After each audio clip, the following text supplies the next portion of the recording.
Have you ever felt like life was being done to you rather than you living your life?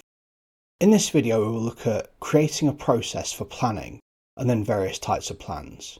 In this video, we'll look at 5 areas: the process for creating a plan, life vision, achieving goals, knowledge plan, communication plan.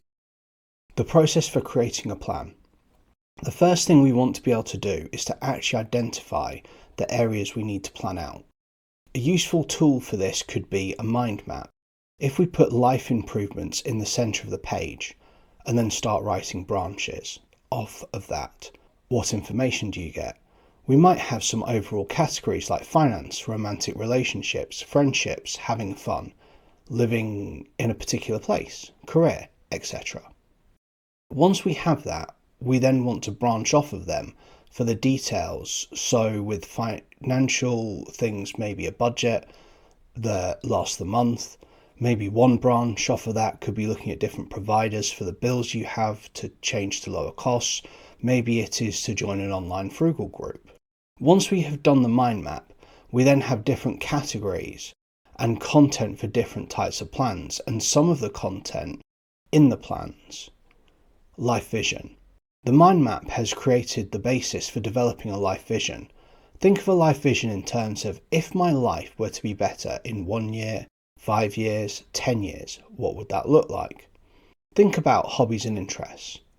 Friends, romantic relationships, things you want to learn, financial vision.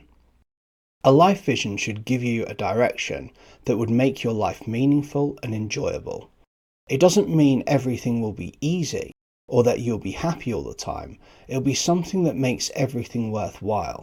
With your life vision, make it something that is attainable, that interests you enough for you to want to get there.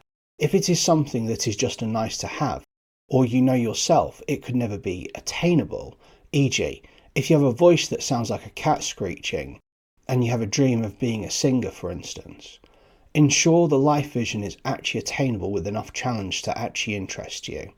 Goals. Next, we have a plan for setting goals. Within a plan for setting goals, there are short, medium and long-term goals. These can be revisited and updated as you get new information, or if you find you want to adjust your life vision in light of new information. For long-term goals, have something that will require you to have gone through large improvements in your life. Do not have anything for these that is shorter than a year. For a medium-term goal, don't have anything that is shorter than a month. Then for short-term, don't have anything that is longer than a month. These might seem like arbitrary divides, but it is to give you a starting point to think about how these are divided up. Short-term goals should help you to get wins on the board to help motivate you.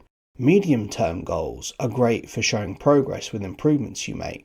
Long-term goals should show you have achieved something that you wanted to achieve. A final thing to add to the plan, a next step. Since this is the next thing that you are going to do, then you are encouraging yourself into action instead of putting things off. Can you make progress that day? If not that day, what about that week? Think in terms of getting yourself acting upon the plan instead of being in a repeated pattern of putting it off. Knowledge plan.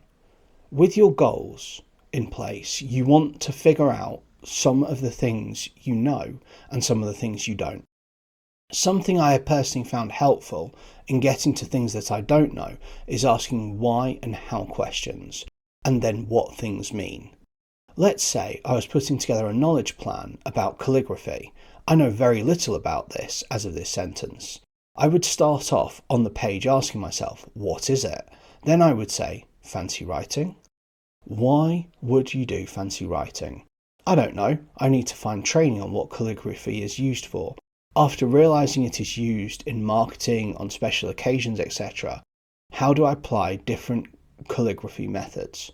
As you can see, with the right questions, it is possible to get more information about a subject you don't know, and the more you find out, the clearer the things you don't know are, and the clearer the things you do know are. The knowledge plan ultimately should give you the information you need to fulfill your goals. Communication plan. This is something most people do informally in their day-to-day lives. Whilst there are many situations that is fine, depending on your plan and your life vision, it might be worth thinking through. This can be a tool for organising events like weddings or birthdays or getting to know people. This is helpful when you want to have a written reference of multiple different communication situations in one easy to access place. We'll look at two different scenarios, finding a romantic partner and building a professional network. Let's say you're looking for a long-term romantic partner or someone who is worth marrying. You could use a communication plan to think about your sources for meeting someone. You have your friends, family, various apps, hobbies or interests. Whilst you could include co-workers and acquaintances, the question is, who do you trust to be a good judge of character and know what sort of person you are interested in? On the comms plan, think about who you would want to talk to, what you want to get out of the communication. Do you want to be pointed towards someone to meet up with? Do you just want advice?